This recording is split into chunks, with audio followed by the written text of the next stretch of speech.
Good evening, my name is Sean Wampana. I'm with Robert Tarloff. We're at Montgomery County Public School Systems, and it is Friday, September 6th. This is activity 8-1 with the video recording of the classroom lesson when we're talking about standard 1. So Rob, you had a chance to view the recording from that, and you were able to provide your response up to the platform. Correct. Platform. So let's. It feels like an interview, doesn't it? A documentary. Yeah. So first, I'd like to say, one nice thing to see is that everybody seemed prepared by the lesson. The students seemed to be comfortable. They they appeared to be following along with what the routine of the class was. It didn't look like it was something that was unfamiliar to them. It was a routine lesson that you've done, or the framework you've done before. So that was nice to see. I liked how you engaged with each student, greeting them and making sure that they were in tune to what you were doing. So that was good to see. The paras in your class were well spaced out. And again, they seemed to be aware of the routine and the setting and what your expectation was for them as well as for the students. So that was great to see. As each student did something, you said great job to them specifically, which again was great to see. You had great visuals on the board, on the wall. You used them, fairly easy, so that was again well thought out. As I shared with you, I thought maybe something that you could look into, work on, and then obviously it's not something that you would do on your own. It would be something that you'd have to speak with others about. But maybe having some individual voice output or communication system for those students that would use it appropriately, as well as I noticed one young student had a para that was giving him like a snack or a token to keep him focused and engaged. Maybe one doing that with the other student, and then maybe something again to work on would be to have that snack or that thing reward for work spaced out a little bit more, so that this way he has to work on sitting. Right. Yeah. I get that, and I appreciate your point of view, your comments. So definitely, so we do have devices in the classroom that we can utilize to help with our students in that regard. We do have one student in the classroom that does use a laptop, or I'm sorry, what is a tablet? A tablet, yeah. And that's how used to help with her communication needs. That is fairly newly introduced, late last year. So she's still trying to develop that. She's still going through training on that, and that's just a developmental process that she's going through. Right. As far as utilizing snacks for a reward, yeah, I definitely, previously in another school, that was a norm, and I do see the benefits for that. Last year I didn't do that because I really wanted to utilize the student wanting to do the work, because this is, I guess in for lack of better words, it's just, this is the process that we do Right.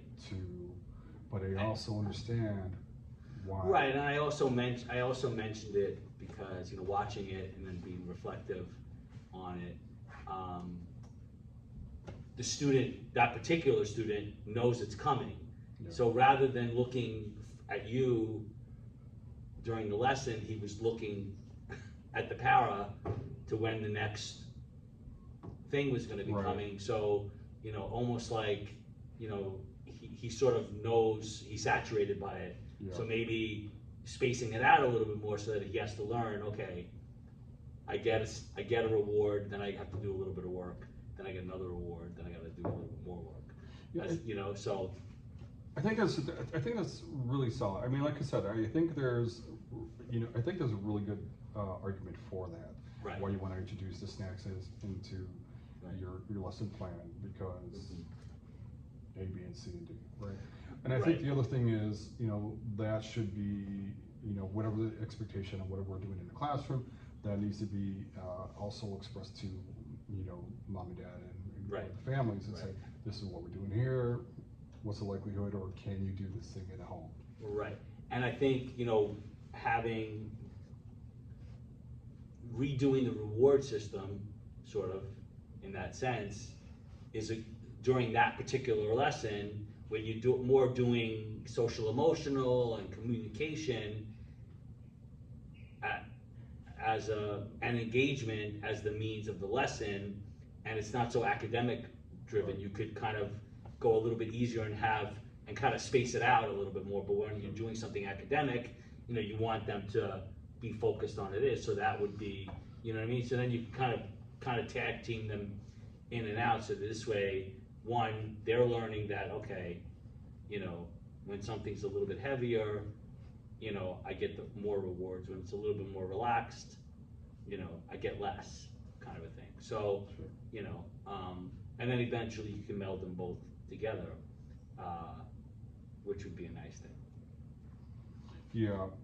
So one of the things I highlighted in my review of the work that I did, and I think the audio doesn't really pick up on that. But again, it's the spacing, it's all the additional noises in here, and then the spacing from where the camera was, because I wanted to really showcase all the students as much as I could. The use of multiple languages in the classroom, which is, Spanish and English, and then the translation of that. And so again, when we're looking at, at standard, how do we utilize, language as a powerful tool, as a benefit for our students? And I know a couple of years ago when I was in the classroom, I was trying to teach myself. Amharic, is that? Amharic, yeah. Amharic, and that was a little bit more difficult, but and I did that because I had a student whose family spoke that language, and again, I was utilizing English and Spanish and Amharic. But I was a lot more successful with the Spanish because it was more fluid with me. Well, actually, I'm glad you kind of mentioned that, because another communication strategy that you're really using is that you're not using a whole lot of vocabulary. You're being short, to the point, because a lot of language, sometimes too much language, confuses our students. You want to be as direct and as functional as possible so that they get it as well. You don't want to get into the whole, I asked you to do this because blah blah blah blah blah. Pick up the book, put it here. Right. Which one is this? As opposed to, come on, this. This is what we've done this several times. Blah blah blah. You're adding so many things to it that don't need to be there, and you actually didn't do that, which was good, because you're understanding too much is not a good. Exactly. I think that, when you're utilizing language, you really have to just, break it down and simplify it, because, language or the act of communication should not be seen as a barrier, shouldn't be used as a barrier. Right, correct. And the more you compact onto that, it's, especially for children with severe disabilities, for us in this classroom, we're always focusing on that one steps, two step directives. Okay. So-and-so, can you stand up? Give me your hand. Do this. And Right. and, and a lot of times you can push that if that student is, they're meeting that, they're accomplishing that goal of a one step, then you can move on to a two step. And we have a student that does it fairly well, but again, it's a process that we're still developing with all of our students. Right. But again, when we're talking about communication, when you flood it, when you flood them with so much content, so much information, the message is lost. Correct. Right? So, thank you so much. No worries. Thank you. I appreciate it. I appreciate that. Just one question, just so I can add this. How many years have you been with MCPS, or how long have you been teaching? Okay, well, I've been employed with Montgomery County Public School for 28 years. 28 The first 3 were as a para-educator, and then the last 25 years have been as a classroom teacher. Okay. And out of all those years, how many of those years were you in special education? All of those years. I've All always those been a years. special education teacher. Right. The only time I've ever taught general ed is usually when I teach students at home, through the home and hospital office. Right. But as a classroom teacher, I've always been a special educator. And I also want to, let everybody know that Rob is also our team leader here at Glen Haven Elementary. So he has a wealth of knowledge and resources, and not just that, but he's incredible support for the SAB team here. So thank you so much for everything. No problem. Thank you. Good. All right. Thank you. All right.